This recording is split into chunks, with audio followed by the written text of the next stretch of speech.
The Quran says you are busy piling up, calculating, developing your careers, your money, your occupation, your wealth, until you visit the graves. Think about it. When was the last time that you went to a funeral? Was it your mother? Was it your father? Was it your grandfather? Was it your uncle? Was it your cousin? Was it your friend? Was it your wife? Was it your husband? The last time that you visited the grave, when you went to a funeral and you saw that person whom you loved that was laughing, crying, live, boasting, wealthy, educated, denying, arrogant, whatever they were.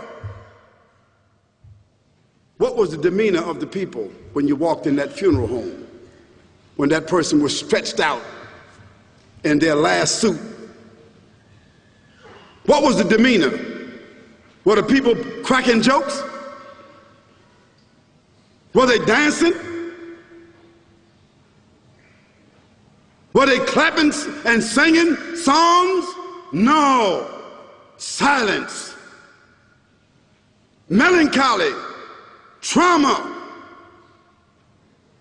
Why? Because every person that walked in that room, seeing that person stretched out, the first thing they thought about was not the person. The first thing they thought about was that one day this will be me. So Allah said, Alhaakumut takathur.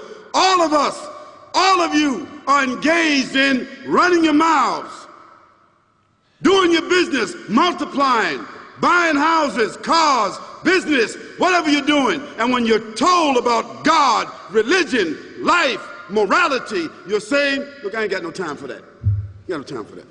I don't want to hear that. I don't even believe in God. Matter of fact, I don't even know if I'm going to die, and if I do, maybe I'm coming back again. As a matter of fact, science is so sophisticated that I think really that they're on the verge of being able to solve the whole thing of death soon. We ain't got to die. If we got enough money, we don't even have to die. See how arrogant people can be until they visit the funeral house. And then after you go to the funeral house, if you got the guts, if you're able to do so, you go to the grave. And now this is another scenario. And you say to yourself, is that it? I mean, 50, 60 years, scraping, struggling, scheming, lying, stealing, fornicating, jumping up and down, begging, working, and this is the end of it? I mean, is this what's going to happen to me? Are they going to be dropping me into a hole in the ground? A hole in the ground, the same hole that a cat digs after it defecates. Just a little deeper.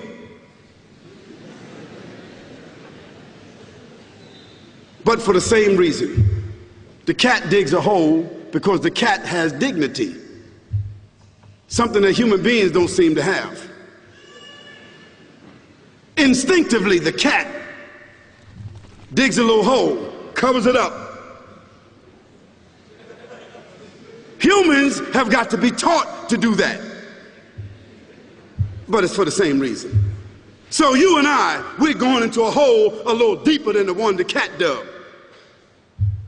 And all the people that's crying, pulling out their hair, screaming, almost acting like they falling in the thing with you. They want to just jump in there with you. Not really though, you know, it's all an act. Because ain't nobody really gonna jump in there and stay in there. They don't love you that much.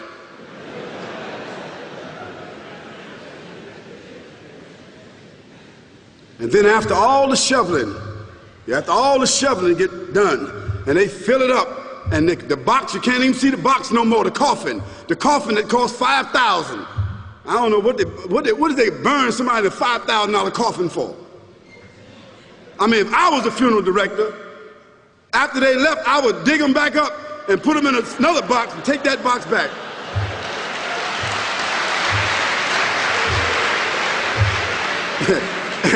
and honestly, I'm telling you, that's what they do.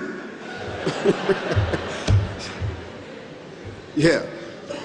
So after all the money and all the drama, and they dig that hole and put you in there and cover you up, and everybody goes back to the place, go back to mama's house or daddy's house or whoever's house, and we cook some chicken or whatever it is, and we do a little dancing and drink some scotch and forget all about that person, and then we want the lawyer to come down talking about, divvying up the spoils. So if that woman who died had a husband, somebody else gonna marry him, you know that.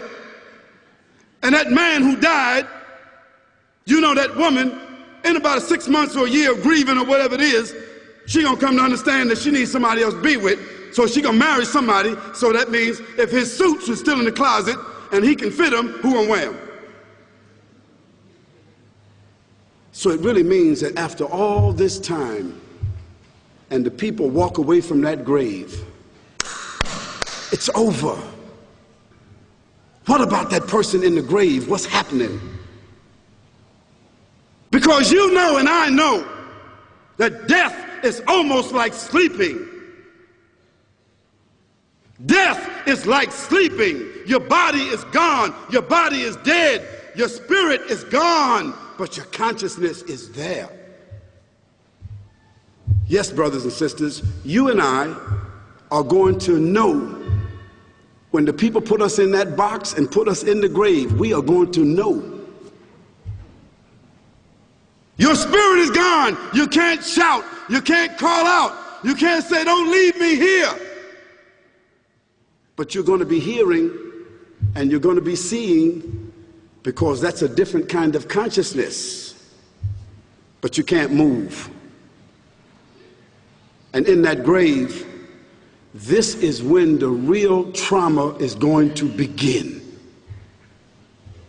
Because there's a reason for humans to go inside the grave. If the Creator wanted to, he could have caused us to live and then disappear into the atmosphere. But he didn't. He caused us to go into another womb called the tomb. You started out in the womb of your mother, and you wind up in the womb of the earth called the tomb. From the womb to the tomb. This is the whole trip. And this is what you have to think about. That grave is going to be a place of drama and trauma. A place where you're going to be questioned before you're resurrected. And brothers and sisters, do you think that human beings that have the ability to take a piece of earth, dig it up, irrigate it, put down seeds, plant corn, whatever the case might be. The corn comes up, they harvest the corn. Then after that, what happens? They cut it down, dig it up again, put new seeds in there, and what happens after that? Comes back up again. What happens in the winter? All the leaves fall off the trees and the earth goes dead. And what happens in the springtime?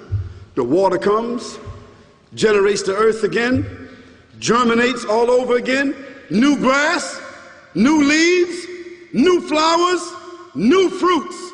So Allah says, and a sign for them is the dead earth. After that, we give it life. And then you eat the fruits from that. So Allah says, the one who gave you life in the beginning, is he not able to give you life all over again in order to judge you? Yes, certainly. You may want to deny it because you don't want to be judged.